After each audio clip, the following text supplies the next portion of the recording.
Hello friends, very good morning to all of you. So we are in problem solving 0 and PF 78. So in this video we'll try to look into this, like how to force re-authentication.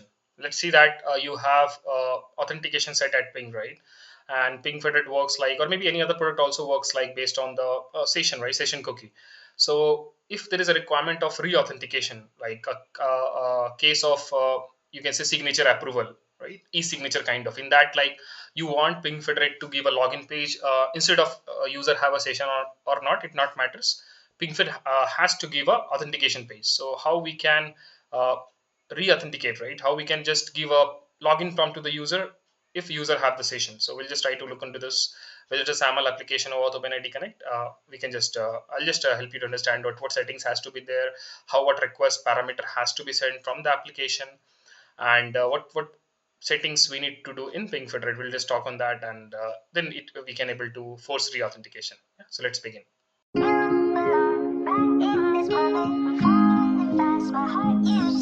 Re-authentication.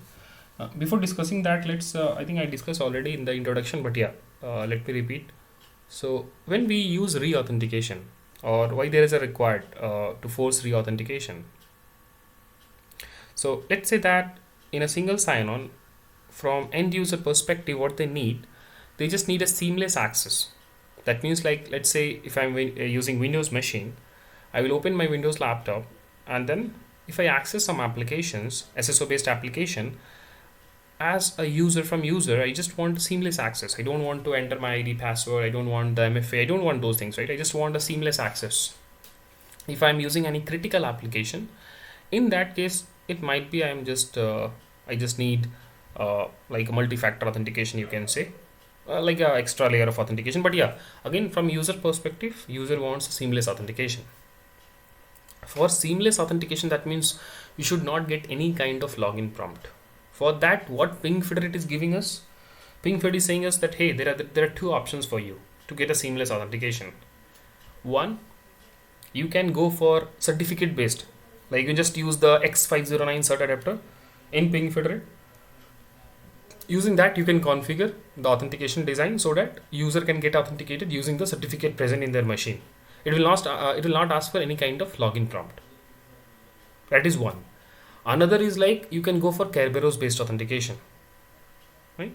I think we already discussed on that in the past. So using these two methods, like user should not get any login prompt. That means, let's say if I'm in office, okay, and I'm in the office network, I can just using the office LAN. So I should not get any prompt.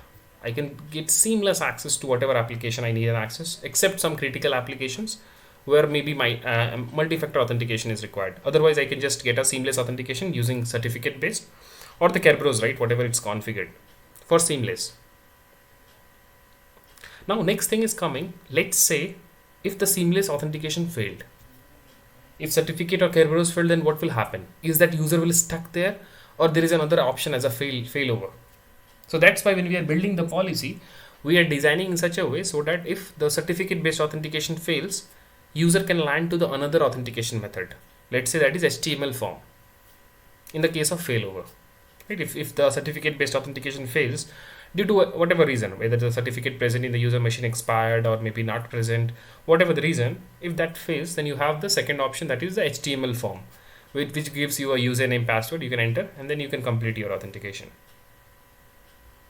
That's the way we are designing, right? You have seen that in the policy also, and that is working as expected. Now this re-authentication is coming, or no, I'll not say re-authentication, I'll say forceful authentication is required when there is a need of signature part.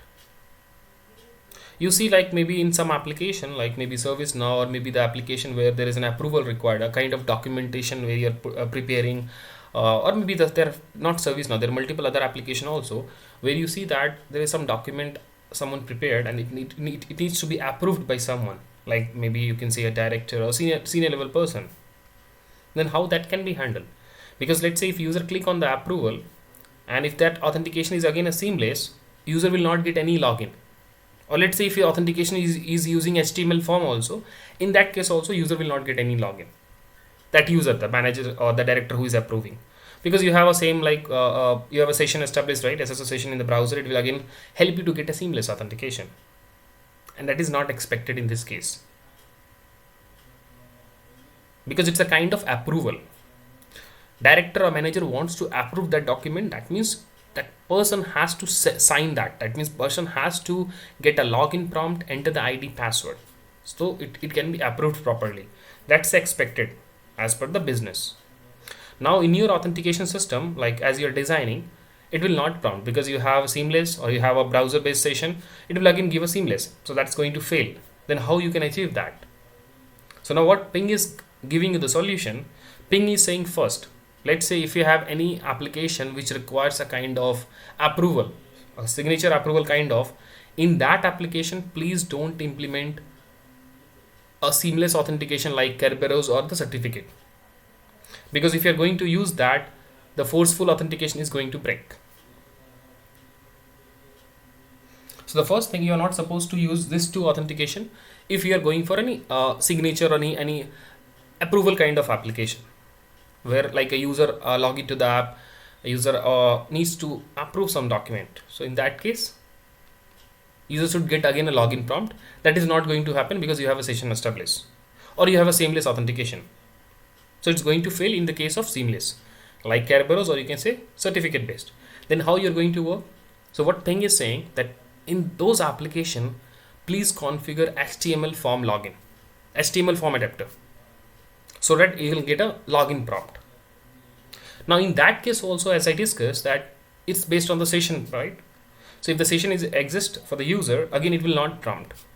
So what can we do if we implemented HTML form in our app, and in that we need there is a use case where director or someone, right, has to do some approval signature kind of.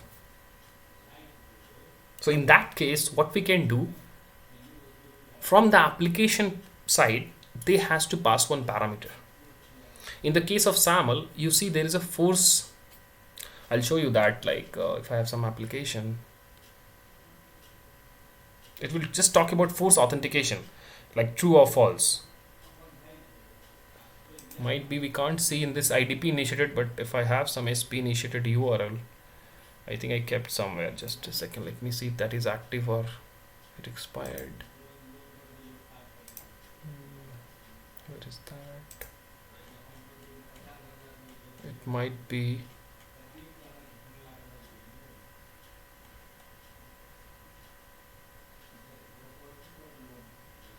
Is that the URL? I'm not sure. Let me try that.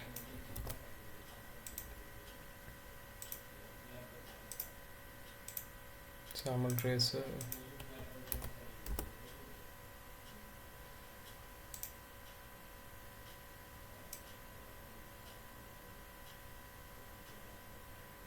It's giving me the error page, I think. Stating you're saying the page will auto refresh when ready. Okay, might be, I think the page I'm trying, that is not the correct one.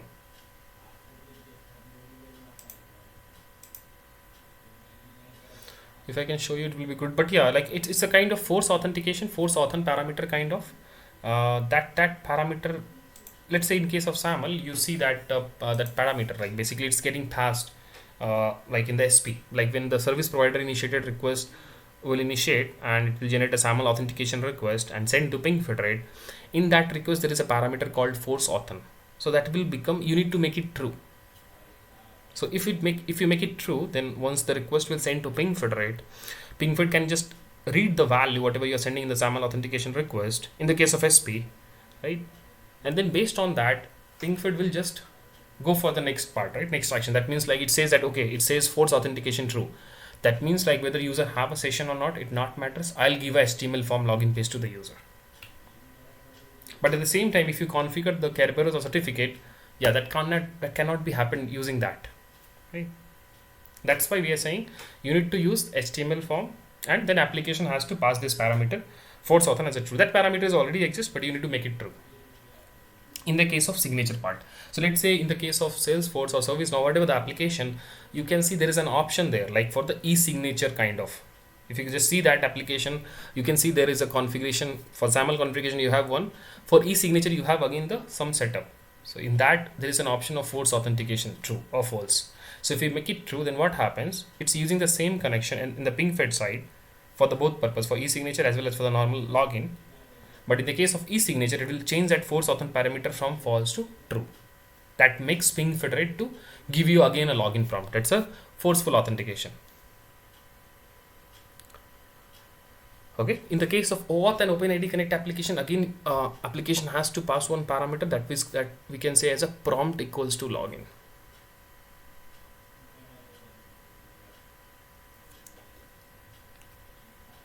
So prompt equals to login parameter once sent to Pingfederate.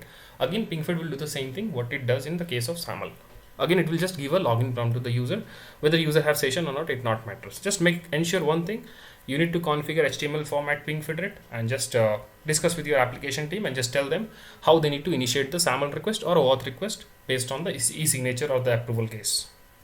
They need to pass prompt equals to login. In case of OAuth OpenID, in case of SAML, force authentication has to be true. Right? Using these two things, you can easily achieve the forceful authentication. Okay, yeah, I have implemented this in multiple applications. So yeah, I can't show you the entire end-to-end test, but yeah, that will work as I have seen, or I have just worked with multiple apps, SAML, OAuth. So yeah, please go through and check that and let me know if you have any confusion there. Yeah, just put in the comment section and we can jump to the next section. Thank you.